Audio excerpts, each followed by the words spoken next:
céu não entra pecado, fadiga, tristeza, nem dor. Não há coração quebrantado, pois todos são cheios de amor. As nuvens da vida terrestre não podem a glória buscar do reino de glória celeste que Deus quis pra mim preparar. E eu pra linda cidade, Jesus me dará um lugar com os crentes de todas as eras. A Deus hei de sempre louvar. Do céu tenho muitas saudades da glória que lá hei de ver. Oh, que gozo voltei quando eu vi meu Senhor, rodeado de grande esplendor. Pagar não é... Aleluia, já está pago. Glória a Deus. Essa linha hei de ter, e meu eternal vestuário no céu nunca vai se romper. Jamais viverei em pobreza, aflito no meu santo lar. Ali há bastante riqueza, da qual poderei desfrutar. E eu pra linda cidade, Jesus me dará um lugar com os crentes de todas as eras. A Deus hei de sempre louvar. Do céu tenho muitas saudades da glória que lá hei de ver. Oh, que gozo voltei quando eu vi meu Senhor, rodeado de grande esplendor. No céu, lucra quando ninguém morre, amém? Enterro não há de passar, sepulcros jamais são erguidos, lá mortos não vou encontrar.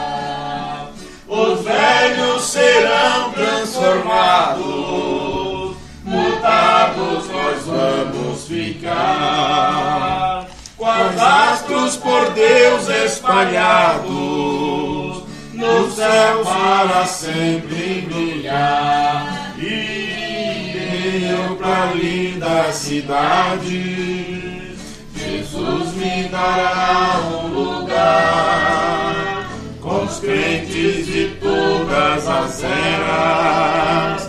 A Deus hei de sempre louvar. Do céu tenho muita saudade da glória que lá hei de ver. Oh, que gozo voltei quando eu vi meu Senhor, rodeado de grande esplendor. Amém. Vocês estão cantando bonito, viu? Amém. Parece que estamos numa igreja grande, né? Nem parece uma reunião numa casa familiar. Boa noite, vocês. Amém. Bom ver o pessoal animado, louvando ao Senhor, porque não tem nada mais importante nesta terra do que este tempo que temos para louvar o nosso Deus, não é? E adorá-lo. Tem certeza que não pode ficar mais um pouquinho? Vou aguentar mais um pouco, não dá. Vai aguentar mais um pouco, Vou né? aguentar mais um pouco. Depois trabalha, porque a caixa d'água não vai pegar fogo, afinal de contas, né? Bem, amigos, é um prazer estar de volta, né, com vocês, depois de realizarmos algumas viagens. E desta feita nós rodamos por 4 estados: São Paulo, Minas, Rio de Janeiro e Florianópolis. Florianópolis, né? Sim, mas é Minas. Belo Horizonte é estado de Minas. Tá.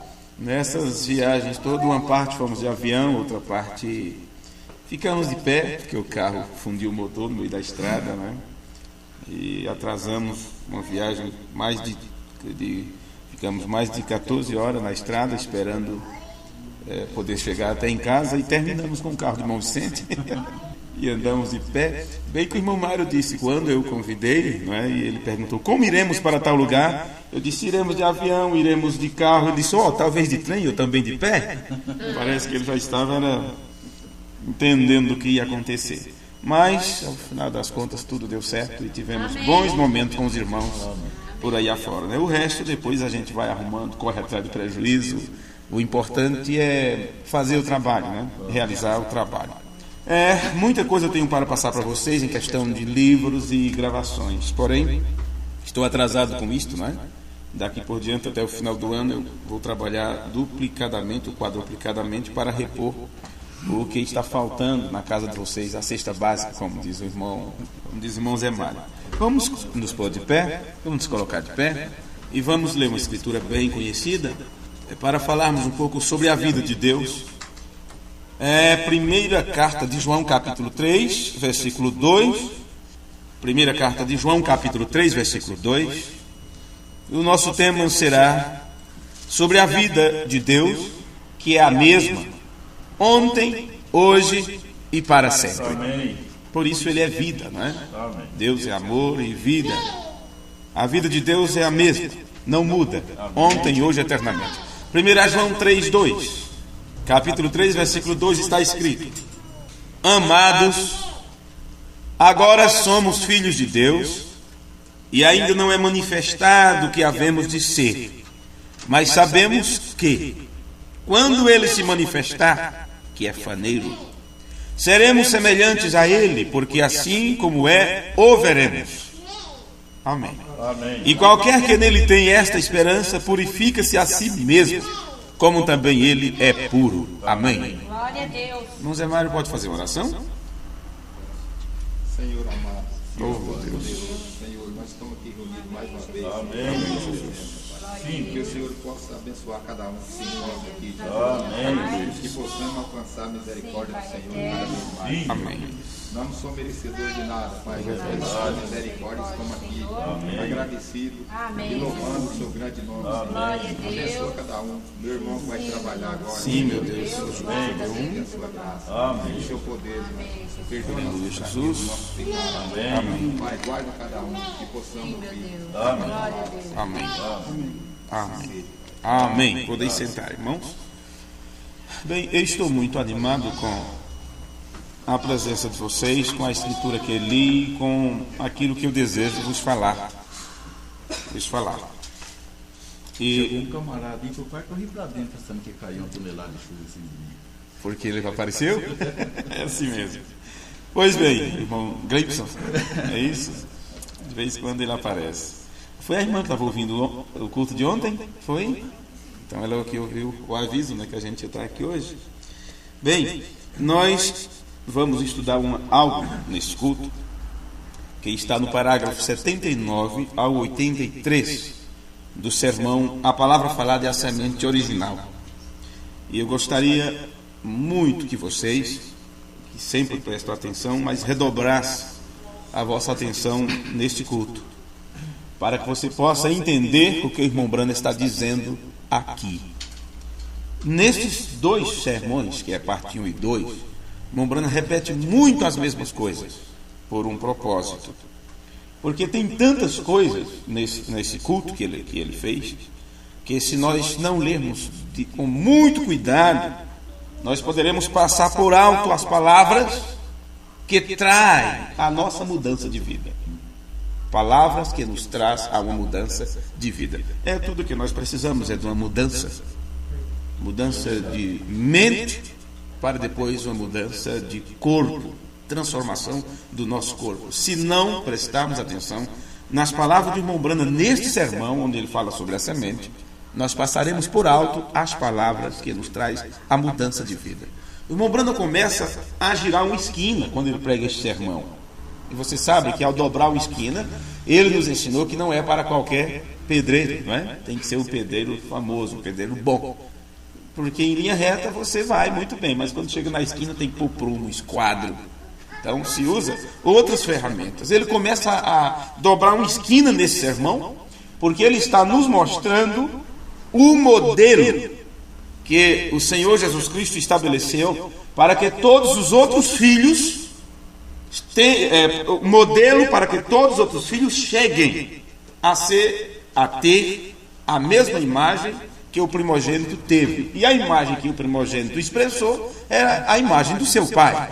Ele era a imagem do Deus invisível. Então teve que vir um na frente para estabelecer o modelo e dizer, olha, é esta a imagem do pai. E claro, todos os outros filhos terão que manifestar a mesma imagem. Então não é fácil.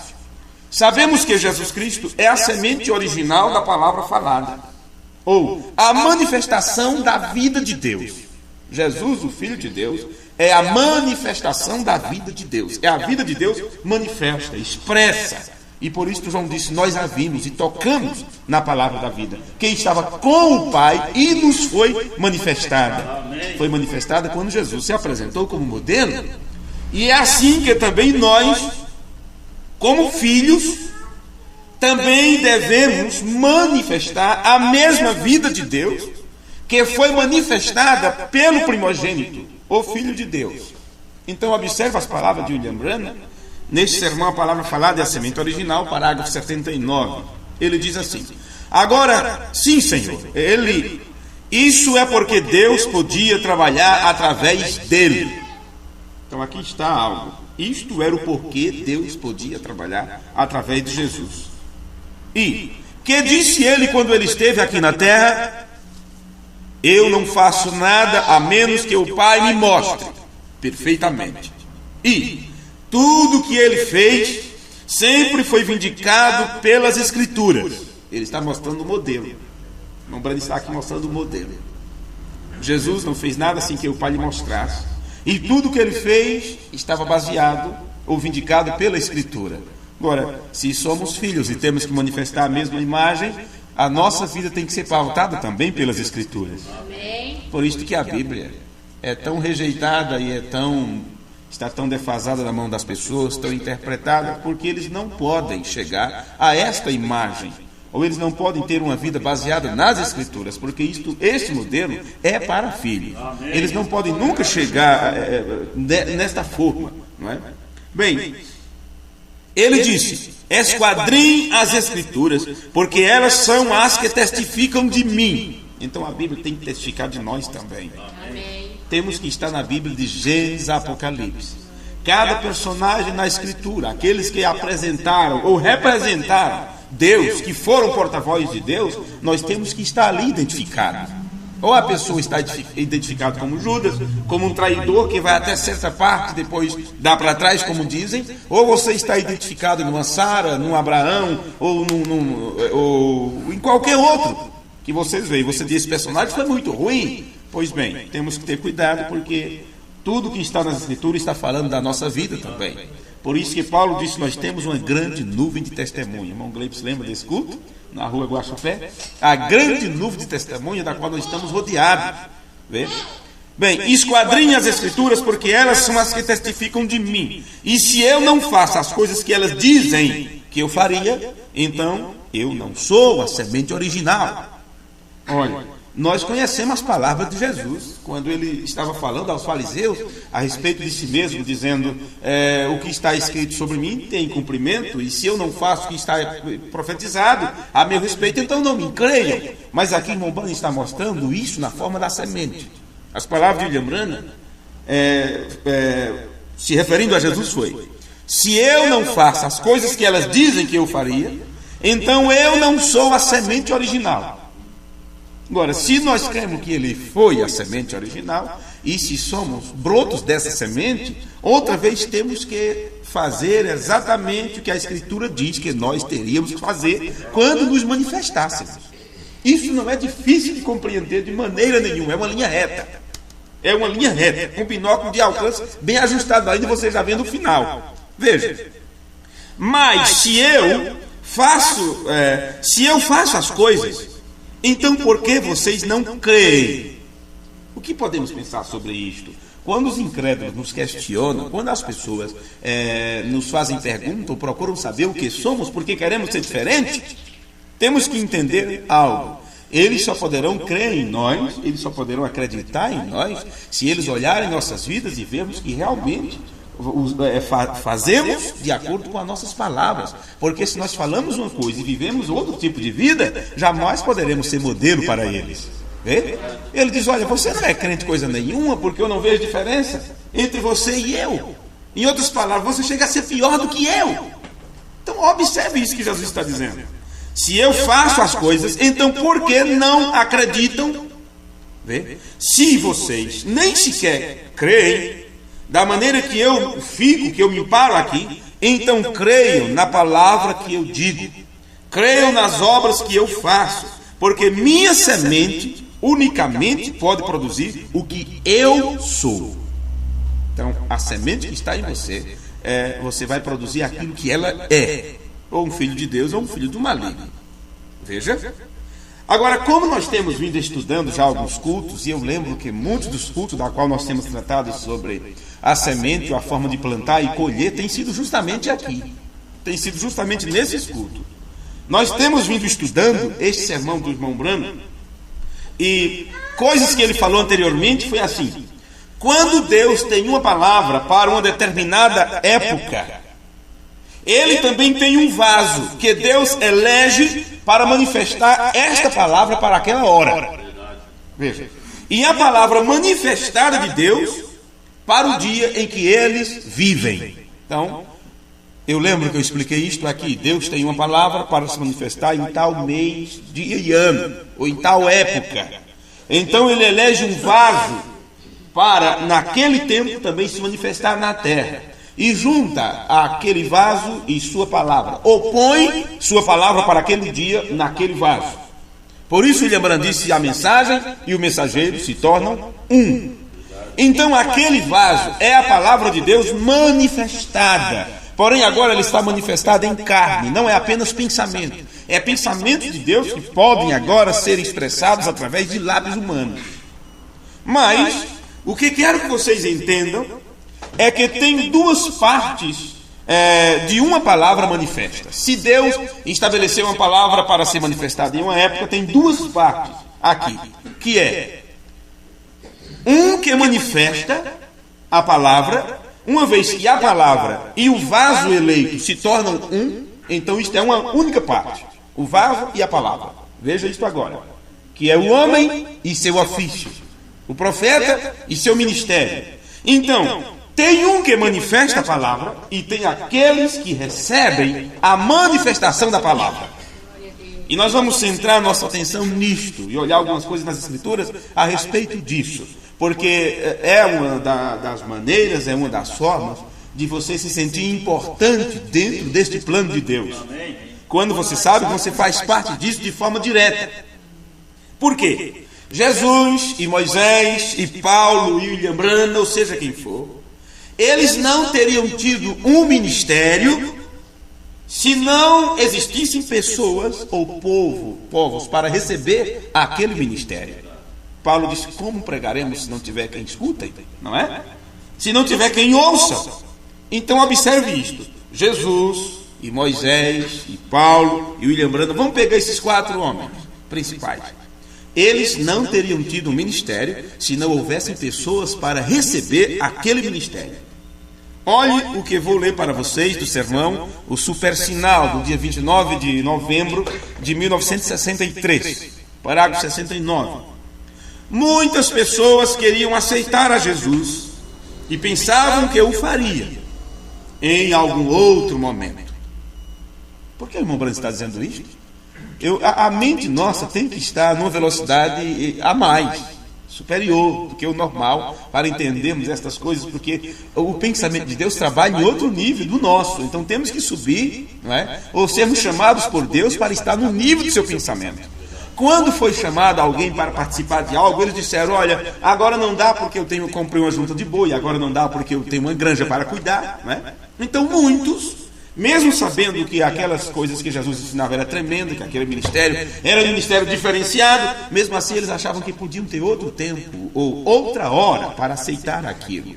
É o que muitos estão fazendo. Eles pensam que terão outro tempo, que terão amanhã, e por isso eles se param e dizem, hoje não, amanhã talvez, mas não é dessa forma. Porque essas pessoas, quando elas tentam se manifestar ou apresentar sua fé, já passou aquele tempo. E o que acontece? Elas começam a viver de méritos passados, ou como fazem os luteranos hoje, vivendo a mensagem de Lutero dos anos 1500, ou a mensagem de Wesley, e muitos branhamitas que vão muito bem para as primeiras fases do ministério de William Branham e ficam apenas naquilo, contando histórias da vida de William Branham. Eles não conseguem ver o que William Branham falou para este tempo, depois de sua partida, quando o ofício Josué assumisse a sua posição, para posicionar o povo dentro da terra prometida. Então o que acontece? Eles ficam vivendo sobre um reflexo passado da luz anterior. Eles não podem ver o sol que brilha nesse dia. E resultado, eles ficam entre nem frio e nem quente, porque isto é o que é Laodiceia, né? Se tornam mornos. Agora veja, deixe-me ler aqui, que esses pensamentos vão vindo e nós vamos soltando também. Muitos pensavam que poderiam aceitar Jesus e que o fariam em algum outro momento. Eles diziam. Vê? Ora, eles queriam aceitar a Cristo, porém eles estavam longe. Alguns deles trataram de tirar-lhe ao homem de suas mãos. E trataram alguns deles trataram de tirar o sangue de suas mãos, como Pilatos fez. E trataram de se lavar com água, vê? Ou passar a bola para outra pessoa, como, mandou para Caifás, outro para Anás, e foi, levaram Jesus para lá e para cá. E ficaram um bom tempo, ninguém queria assumir.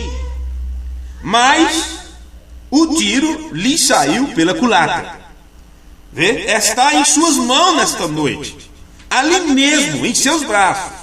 Hebreus 13:8, independentemente do número de igreja que temos, permanece a mesma coisa. Jesus Cristo é o mesmo ontem, hoje e pelos séculos. Amém. Porque a vida de Deus, ela não pode mudar. E Jesus disse, as obras que eu faço, vê? Bem, lembrando aqui está se referindo a João 14, versículo 12. As obras que eu faço, farás também. Então ele continua dizendo, se sua vida, quer dizer, a vida de Deus, está em vocês, isso manifestará a Jesus Cristo. Amém. Agora, todos vocês podem ser um, mas podem ser parte disso com sua fé. Todos eles não podiam ser um com Jesus quando ele esteve na terra, mas eles podiam crer e aceitar a mensagem. Havia um Moisés, um Elias, um Noé, e assim sucessivamente. Sempre tem sido assim. Mas o resto deles podiam aceitar. O que ele está dizendo? Tínhamos um Jesus que eles não podiam ser um com ele, não naquele tempo.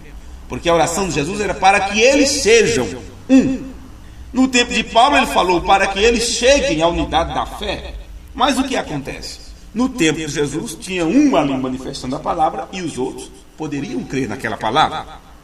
Deus sempre teve uma testemunha, como diz o irmão Brando, ele cita aqui Moisés, Noé e todos eles. Vê? Um Moisés, um Elias, um Noé. Ele diz, sempre tem sido assim. Ok, um vaso que Deus usa, uma pessoa através de quem Deus trabalha. Aí ele diz, mas os outros podiam estar ao redor daquilo e crer naquela mensagem.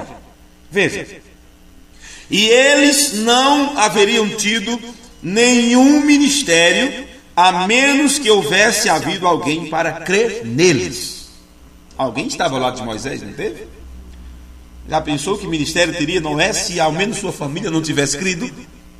Não teria adiantado a arca, não teria adiantado passar para o outro lado, porque no plano de Deus teria que passar a geração de filhos através da arca. Deus não tinha estabelecido no seu plano passar apenas Noé para o outro lado e lá fazer uma esposa para ele, como fez com Adão. Não, este era o plano.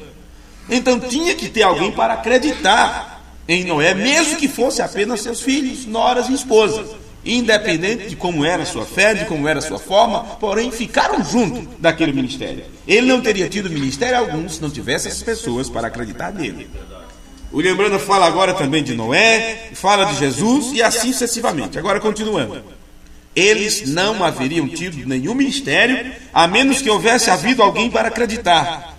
Jesus, parece ser pesado isso. Jesus não teria tido nenhum ministério, a menos que alguém acreditasse nele. Ele coloca Jesus também neste mesmo rol. Vê?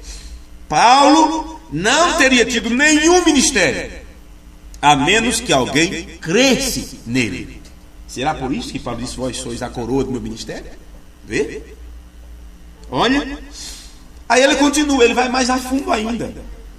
O Espírito Santo não teria nenhum ministério da palavra de hoje, a menos que alguém estivesse disposto a distanciar-se de seus credos e voltar para a palavra outra vez. Então ele está se referindo justamente àquele ser sobrenatural que viria nos últimos dias para realizar um trabalho. Como diz as Escrituras, serão todos ensinados por Deus. Ou aquele mesmo que traria a unção, o Cristo, o Espírito Santo, que traria a unção para a igreja, para nos ensinar tudo. E vós tendes a unção do santo de saber todas as coisas. Agora você acha que o povo das eras passadas sabem ou souberam o tanto que nós sabemos? De maneira nenhuma. Este era o tempo da manifestação desta unção, a unção suprema que traria o entendimento sobre tudo, passado, presente e futuro. Porém, o Espírito Santo hoje não teria nenhum ministério da palavra se não houvesse pessoas que estivessem dispostas a deixar de lado suas interpretações e voltar outra vez para a palavra. Amém? Então imagine em que posição você está. Imagine em que posição você está. Nós que nos assentamos para ouvir a palavra. Continuando.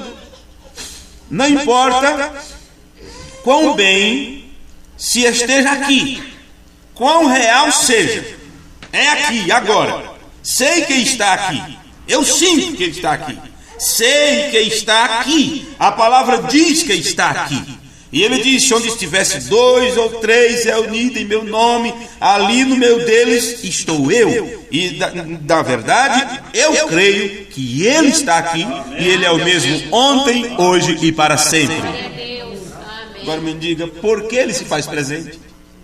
Ele não se faria presente se não tivesse pessoas ali reunidas em nome dele. Vê? Então, de quem é a maior importância? É daquele que se faz presente ou daqueles que estão ali para poder a presença se manifesta? É um caso para se pensar? Agora, eu espero que vocês estejam começando a compreender o que queremos dizer aqui. Ele disse: não há ninguém, nem sequer o Filho de Deus, nem mesmo o Espírito Santo, que é Deus mesmo em si. Não há ninguém que tenha um ministério, a menos que tenha aqueles que são ordenados para receber aquele ministério. Aí você começa a se perguntar: quem sou eu? Nós somos imprestáveis, não somos nada, um minúsculo grãozinho de areia e tal e tal. Bem, somos ensinados, inclusive, a pensar em nós nesses termos, para não nos ensoberbecermos, não nos tornarmos inchados e orgulhosos. Não merecemos, não somos nada, não fizemos nada por merecer. Então a importância que temos tem que ser a importância que Deus nos dá, a forma que Ele nos vê, não nós dá a importância a nós mesmos. Vê? Agora, que importância Deus dá para nós? Então qual é o maior? Aquele que tem o ministério ou os que são ordenados para receber? Não é um caso para se pensar quando você olha a sua trajetória, o seu aprendizado, desde quando você se entendeu por gente na questão religiosa e veio para a denominação, e a forma que te ensinaram e como colocaram aqueles homens que estavam na frente numa posição tão elevada, que você se tremia até para apertar a mão desses homens, não é? Os homens tão grandes, tinha que marcar audiência, e aí você vem para a mensagem, aí a coisa ficou maior ainda. Oh, esses homens e esses ministros e esses pastores, e nós superestimamos e temos colocado o homem numa posição muito grande, muito elevada. E o que isto resulta?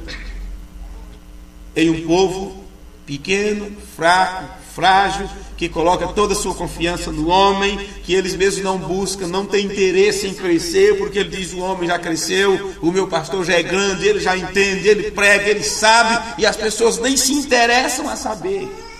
Apenas dizem: vou seguir o homem. Apenas dizem: eu vou atrás deste homem, está tudo bem. Mas me diga, quem é mais importante? O ator realizando o seu papel ou os que pagam para ver o ator atuar? Eu quero ver se existiria a atuação. Eu quero ver se haveria peça teatral, se não houvesse alguém para gastar seu dinheiro e ir lá se assentar, assistir aquilo e no final ainda aplaudir. Quem é mais importante ali? Pois bem, essas indagações é justamente o que o ministério tem esquecido. São estas coisas que o ministério tem se esquecido. E é por isso que as pessoas têm sido tratadas como lixo, como sem importância, como se apenas aqueles que fazem parte do ministério tivessem importância, fossem os santos, fossem os grandes, merecedores de toda a honra, que você nem pode chamá-los de irmão, que eles dizem: você está me faltando com respeito porque está me chamando de irmão, não é? Bem, vocês sabem, alguns de vocês sabem do que eu estou falando. Alguns pastores, se o mesmo chamar ele apenas de irmão fulano de tal, assim, é capaz dele colocar a pessoa em disciplina por alguns dias, viu? Colocar em disciplina. Pois bem, isto é algo que o ministério tem esquecido de forma geral.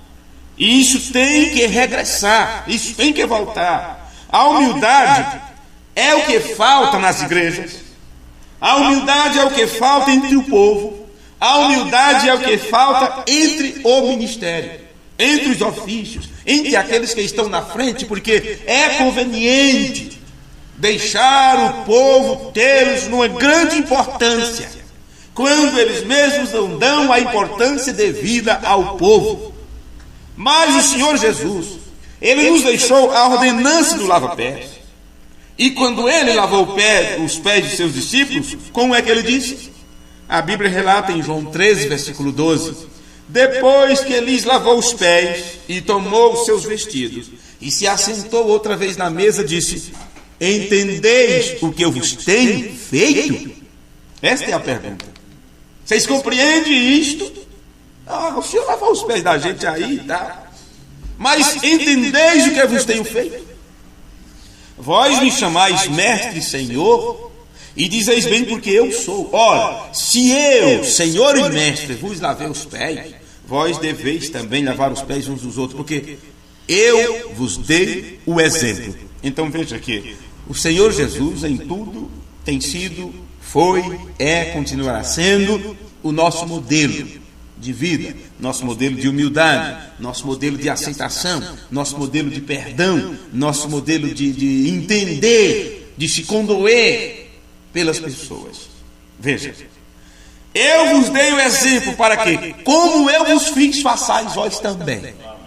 Então Jesus realizou obras, trabalhos, e disse: façam como eu vos fiz. E isso não é apenas no lava-pés, é em toda a questão de sua vida.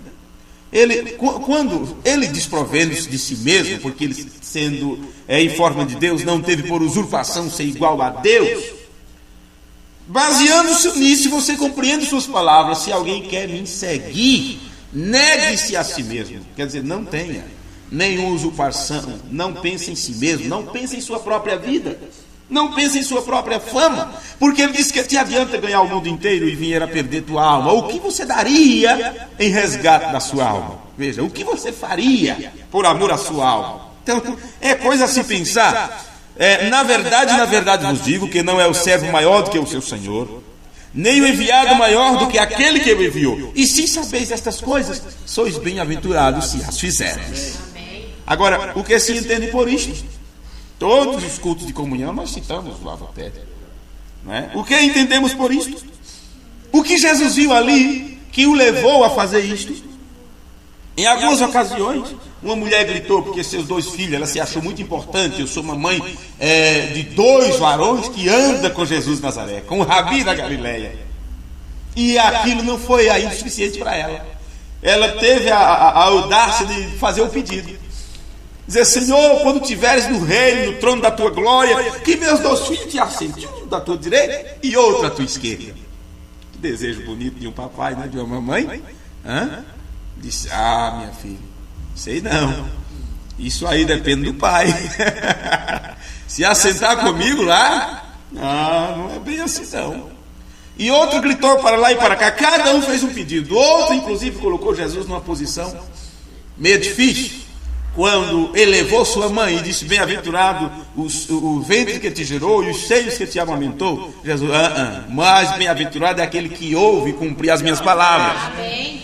Vê? Então qualquer espírito de ensoberbação, nem sei se essa é a palavra que se usa, ou de orgulho, ou de inchaço, Jesus começou a cortar. E quando os discípulos olharam para o outro e vendo que Jesus tinha determinadas preferências por um e por outro, porque sempre ele chamava um ou outro à parte.